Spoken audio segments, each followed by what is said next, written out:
Well, folks, welcome back to part 2 of Shop Talk. And once again, we're here with Richard and Christina Smith, and we're talking a little racing. And I think where we were, Christina, was you were talking about Bob Morton and how he had come to join the team. Yeah, back in 2005, when we were getting ready to go into the modified division in 06, we had Chad Lyle that we were looking at putting in the car, and we had looked at getting a Larry Shaw car. But anyway, it really came down to financially, and also because Bob was already spending quite a bit of money aside of the motor. He owned the motor program from 2004 all the way up. He's owned the motor that's in the car, from 2004 till now. But with the money he was spending, it was just, we felt like as people and partners, but also as friends, that we should make him a part of it because he was already doing it. So that's how that formed, that we did Smith Morton Racing. And so when people are saying Smith Racing, it's truly not. He is a huge part of our racing program and probably the best friend that we've ever had, support-wise, and he's the best. So good guy. Yes. I was going to say, I know Bob brings a lot to the table, and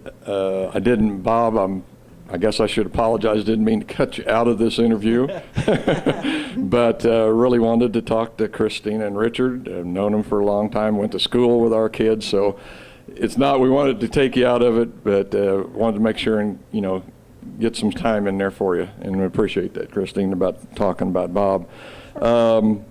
This next story, I think, Christina, is yours again, too, because I think it kind of happened with you and Joe from what he has told me, and Yes. that is more or less, it's almost like a Carl Edwards story. I think he walked up and kind of, in a way, offered his services to you as a driver.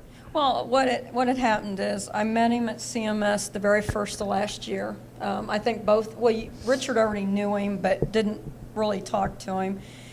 And anyway, I happened to be up in the grandstands, and he said something about, well, if you're ever looking for someone else or it ever comes up, and he had talked about that he wished he could have drove our car the year before.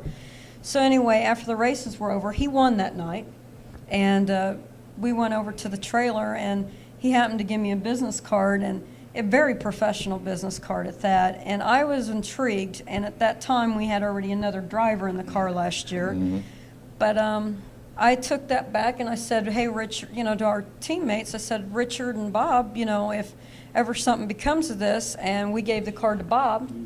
And funny thing is, Bob kept that card the whole time in his wallet, and when we were looking at changing, and looking at making some changes and such, that was the first person that we thought of, and Bob pulled the card out, and from there it's been what it is. So opportunity. Yes, Opportunity. And a great opportunity. Richard, this next question I think is going to be yours. I think you guys have put Rocket Chassis on the map here in Kansas City, and I have to be one of the first. I do not know who makes Rocket Chassis or where they're from. Can you explain that to me? Well, and why you chose Rocket? okay. The first thing is it is a Rocket late model chassis, and Brian Roman up in Michigan makes it into a modified. Based on the rules. Right, based on the rules.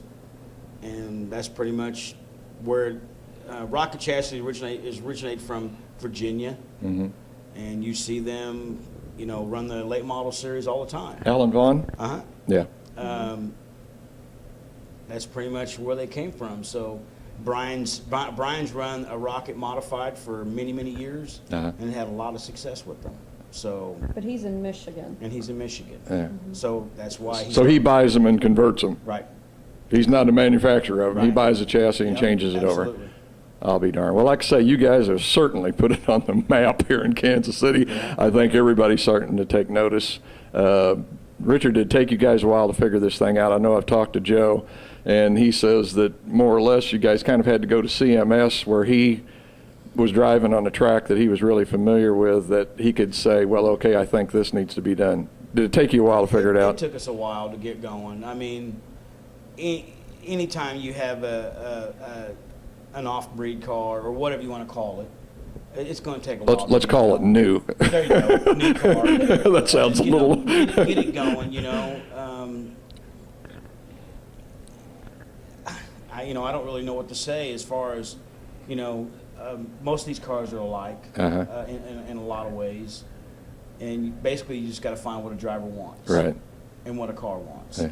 So Right. that's what's taking so long. I can't remember who it was. Somebody told me, they said, any of them will work if you can just figure out how to make them work. Well, Yep. that's true. That's true. Because, let's face it, there's a lot of them out there that are doing a Absolutely. terrific job. Yep. Okay.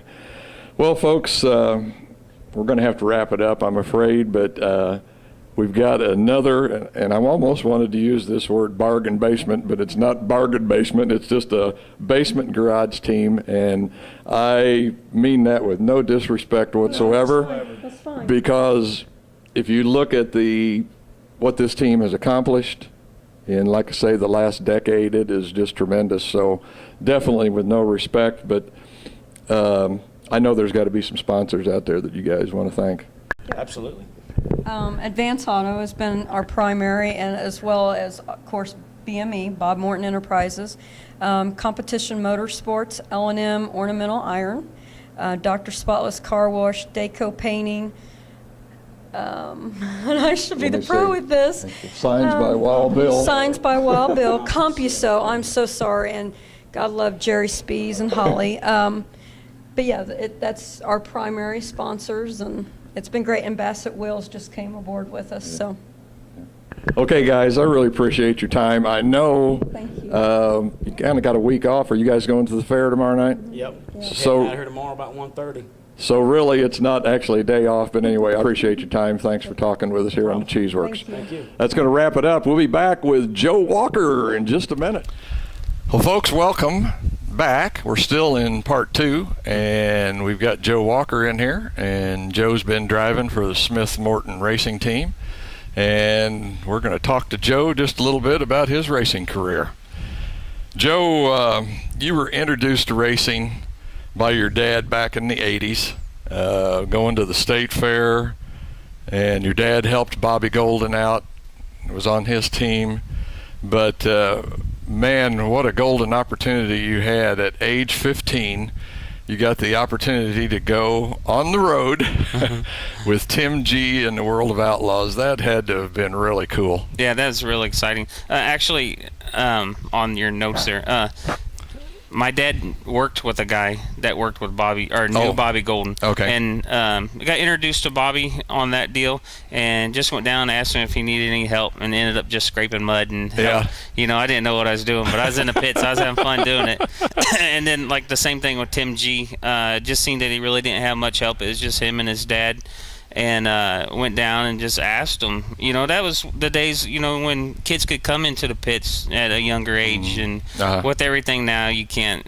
The opportunity for young kids like that want to do something in racing, you just can't do that. Yeah. But yeah, to go out on the road with him, he took me from Erie, Colorado, and we spent like 2 months on the road. Went all the way back east and went to Williams Grove, Lincoln, and all the name tracks that are out there in the books and people hear about. Luckily, I was able to go to those when I was 15 years old and experience those, and it was quite the thrill. Man, that had to be terrific. I mean, really, that was back in the golden days, what I would call the World of Outlaws. Doug Wolfgang, Sammy Swindell, Steve Kinzer, Craig Kinzer. All in Brad Doty. You had Jeff Swindell and.